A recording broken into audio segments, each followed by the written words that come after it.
నమస్తే, welcome to Leo. మనతో ఉన్నారు పొలిటికల్ అనలిస్ట్ శ్రీలీల గారు. నమస్తే అండి. నమస్తే. మనం చూసుకుంటే విజయసాయిరెడ్డి అప్రూవర్గా మారారా లేదా జగన్ని కాపాడటానికి ఒక వ్యూహం పన్నారా అనేటువంటి ఒక అనుమానాలు అయితే వస్తున్నాయి. గతంలో కూడా చూసుకుంటే వైఎస్ వివేకానందరెడ్డి గారి హత్య ఏదైతే జరిగిందో ఫస్ట్ దాన్ని గుండెపోటని చెప్పింది విజయసాయిరెడ్డి. మొన్న మధ్య వచ్చేసి లేదు, అది ఏదైతే అవినాష్ చెప్పినందుకే నేను చెప్పానని చెప్పేసి మాట్లాడుతున్నాను. అది కాక దాంట్లో ఒక వ్యూహం పన్ని అసలుకి చంపించింది కూతురు అల్లుడే అని చెప్పేసి ఇంకొక కేసు వేయడం జరిగింది. అది కాక సిట్ అధికారి ఎవరైతే ఉన్నారో ఆయన రామ్ సింగ్ని కూడా ఆయన పైన కూడా కేసులు పెట్టడం కూడా మనం చూస్తూ వస్తున్నాం. అంటే ఏదైనా ఒక కేసు లాంగ్ టర్మ్గా అంటే దాన్ని చట్టంలో ఉన్న నొసుగులన్నింటినీ కూడా ఉపయోగించుకొని ఒకరి మీద ఒక కేసు వేసుకుంటూ వెళ్తుంటే అది విచారణకే సమయం సరిపోతుంది. అదొక ఎత్తు అయితే క్విడ్ ప్రోకో కూడా చూసాం. దాదాపు 130 డిశ్చార్జ్ పిటిషన్స్ వచ్చాయి. అంటే వీళ్ళు ఇన్వాల్వ్ అయ్యారని వాళ్ళు ఇన్వాల్వ్ అయ్యారని కొన్ని లక్షల పేజీలు మనం చూస్తూ వస్తాం. అదేవిధంగా లిక్కర్ స్కామ్కి సంబంధించి కూడా వాస్తవానికి సునీల్ రెడ్డి కజిన్ అవుతాడు జగన్ రెడ్డికి. ఆ జగన్ రెడ్డికి ఏదైతే ముడుపులు అందాయో అది సునీల్ రెడ్డి నుంచి అని చెప్పేసి అంటున్నారు. దాదాపు 4,000 కోట్లు దేశం దాటిచ్చారని చెప్పేసి ఒక పెద్ద ఆరోపణ అయితే ఉంది. కానీ సునీల్ రెడ్డి దాకా కేసు వెళ్లకుండా విజయసాయిరెడ్డి రాజకేశరెడ్డి వైపు మళ్లించాడని చెప్పి ఇది కూడా ఒక వ్యూహం అని చెప్పేసి అయితే అంటున్నారు. మొత్తానికి ఏం జరగబోతుందంటే ఏం చెప్తారు? ఇక్కడ ఈ మద్యం కుంభకోణం దీన్ని ఏ కోణంలో విచారించాలి అనే విధంగా అడుగులు పడుతున్నాయి. మరి అవి సరైన అడుగులా అంటే కాదని ఈ రోజున మనకు అర్థమవుతుంది ఒక్కొక్కటిగా చూస్తూ ఉంటే. మరి జగన్మోహన్ రెడ్డి గారు పదే ఒక మాట చెప్తూ ఉంటారు, ఒక్కొక్కటి పెంచుకుంటూ పోతానని. ఆ విధంగా వీళ్ళు కూడా విజయసాయిరెడ్డి అదే బాటలో వస్తున్నారు.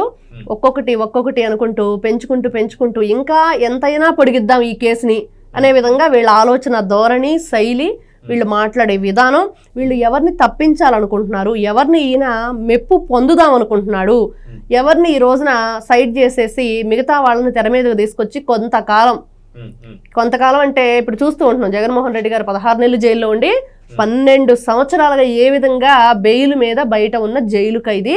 మరి ఇదే ఖైదీ ఈ రోజున పోలీసులు ఏం మాట్లాడుతున్నాడంటే బట్టలోడది సమాజం ముందు నిలబెడతానని. మొన్న విజయసాయిరెడ్డి గారు కూడా ఇదే ఒక మాట, నేను ఒక విజిల్ బ్లోయర్గానే ఉన్నాను, మరి అట్లాంటి నేను పోలీసులు సగం బట్టలు ఓడదీశారు, మిగతా బట్టలు ఓడదీయడానికి నేను సహాయం చేస్తాను అని. రాజకేశరెడ్డి ఉన్నాడు, అతను ఏం చెప్తున్నాడు అంటే మరి ఎవరైతే విజయసాయిరెడ్డి ఉన్నాడో ఈయన ఒక బట్టే బాస్, ఇట్లాంటి మాటలు వినొద్దు, అతన్ని మొత్తం కూడా నేను బట్టబయలు చేస్తాను బయటకు వచ్చేసి అని ఇతను మాట్లాడాడు. ఈ రోజున చూస్తే ఎవరైతే అనిల్ రెడ్డి అని ఉన్నారు, ఈ రోజున శ్రీధర్ రెడ్డి అని ఉన్నారు, వీళ్ళందరివి కూడా ఎందుకు వస్తున్నాయి? మరి ఇతను A6గా ఉన్నాడు, మరి మిగతా 5 ఎక్కడ? మరి వాళ్ళందరి దగ్గరకు వెళ్లకుండా A6నే ఈ రోజున ఎందుకు విచారణ చేస్తున్నారు? ఎందుకు ఇతని మీద ఫోకస్ పెట్టారు?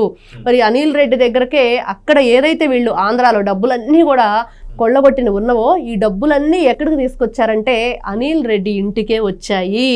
ఆ కంటైనర్లన్నీ రావటం, ఒక పెద్ద సైజులో ఉన్న ఒక ఏదైతే డబ్బులు ఎక్కించే మిషన్లు ఉన్నాయో అవి పెట్టేసి అదంతా ఒక రూమ్లోకి ఆ లెక్కించిన దానివంతా ఆ రూమ్ నిండిపోగానే మళ్ళీ కంటైనర్లో ఏదైతే ఇతర దేశాలకి బాంబే కానివ్వండి ఇంకో చోటకి తరలించడం జరిగింది అనేది ఈరోజు ప్రతి ఒక్క చోట మనం వినిపిస్తున్న వాయిస్.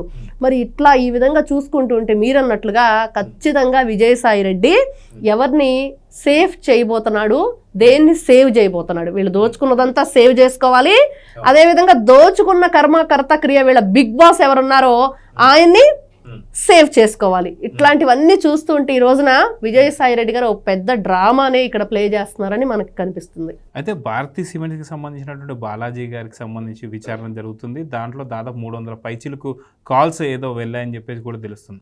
అయితే రాను విచారణ ఇప్పుడు జగన్ ఓఎస్డీకి సంబంధించి కావచ్చు లేదా భారతీ ఓఎస్డీకి సంబంధించి విచారణ జరగబోతుంది అని చెప్పేసి అంటున్నారు. సో దాదాపు త్రిమింగలం పట్టుకోవడానికి చాలా దగ్గరగా ఉన్నారా? అదేవిధంగా వీళ్ళ లాంగ్వేజ్లో చూసుకుంటే బిగ్ బాస్ ఎవరైతే ఉన్నారో బిగ్ బాస్ ఒక మహిళ లేదా ఒక పురుషుడా అనేటువంటిది కూడా కొన్ని అనుమానాలు అయితే వస్తున్నాయి. సో మొత్తానికి ఏం తేలబోతుందంటే ఏం చెప్తారు? ఇక్కడ నిజంగా తేలదు. ఇప్పుడు మనం చూస్తున్నాం ఏదైతే మీరు అన్నట్లు వివేకానంద రెడ్డి గారి కేసు ఉందో అది ఎన్ని సంవత్సరాలుగా, మరి అది జరిగిన 3 నెలలకే జగన్మోహన్ రెడ్డి గారు అధికారంలోకి వచ్చారు. మరి వచ్చి ఏం చేశారు అంటే వీళ్ళు అధికారంలోకి వచ్చిన దగ్గర నుంచి కూడా ఈ రోజు వరకు చూస్తున్నాము, వాళ్ళ అధికారం కోల్పోయిన తర్వాత కూడా 6 అనుమానాస్పదంగా మరణించటం. మరి ఈ చావుకి కారణాలు ఎవరు? మరి ఈ కేసులు చూసుకుంటూ మరి వీళ్ల మరణాల వెనుక ఉన్న మిస్టరీని వెతుక్కుంటూ మరి ఈ రోజున అప్రూవర్గా మారిన దస్తగిరి మాటలు, ఒకవైపు సునీల్ యాదవ్ అనే అతనేం చెప్తున్నాడు అంటే మరి రకరకాలుగా మాకు ప్రాణభయం అంటే మాకు ప్రాణభయం, ఒకవైపు చూస్తే సునీతారెడ్డి గారు ఏ విధంగా పోరాడుతున్నారు, ఇవన్నీ ఏ విధంగా ఇది మీరు అన్నట్లు ప్రళయంగా వస్తూ ఉన్నాయి. అంటే పెంచుకుంటూ పోతానన్న జగన్మోహన్ రెడ్డి గారు ఈ విధంగా తన కేసుల్ని బయటకు రానియకుండా కాలాన్ని పొడిగించుకుంటూ పోతాడు అన్నదే మనకు క్లియర్ కట్ కనిపిస్తుంది.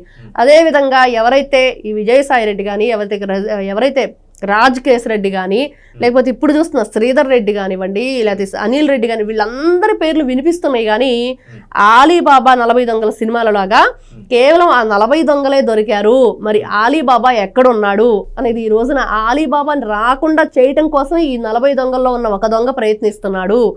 అంటే ఇక్కడ కనిపిస్తున్నది విజయసాయి రెడ్డి గారు పార్టీకి రాజీనామా చేయటం ఏంటి, అదే ఆ రోజున ఒక పెద్ద మిస్టరీ. అంటే ఒకరోజు వైఎస్ఆర్సీపీ పార్టీ పెట్టిన తర్వాత ఉన్న వ్యక్తి కాదు, రాజారెడ్డి దగ్గర నుంచి రాజశేఖర్ రెడ్డి దగ్గర నుంచి ఇప్పుడు జగన్మోహన్ రెడ్డి వరకు తనే ఉన్నాడు. మరి ఇన్ని తరాలుగా ఉన్న వ్యక్తి సడన్ గా వెళ్ళిపోతున్నాడంటే ఎవరు నమ్మరు.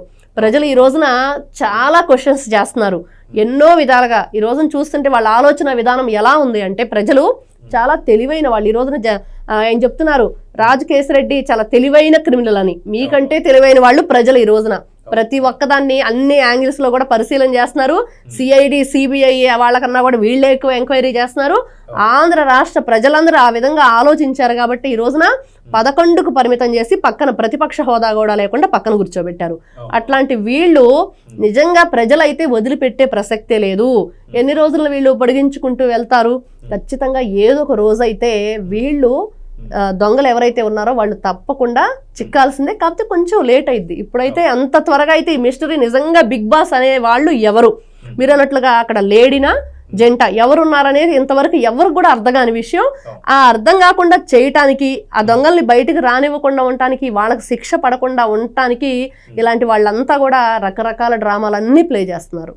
సో చూద్దామండి. ఖచ్చితంగా మీరు అన్నట్టుగా ఏదైతే ఈ కుట్రకు సంబంధించి పోలీసులు మాత్రం ఏదైతే సిట్కి సంబంధించిన పోలీసులు మాత్రం చాలా వేగవంతంగా అయితే చూస్తున్నారు. సో అతి తొందరలో బిగ్ బాస్ను కూడా బయట పెట్టబోతున్నారని చెప్పి సమాచారం అయితే అందుతుంది. సో అతి తొందరలో వీళ్ళకి సంబంధించి ఎన్ని లక్షల కోట్లు అయితే దండుకున్నారో అవన్నీ కూడా ఏపీకి మళ్ళీ రిటర్న్ ఇచ్చేయాలని అయితే కోరుకుందాం. నమస్తే.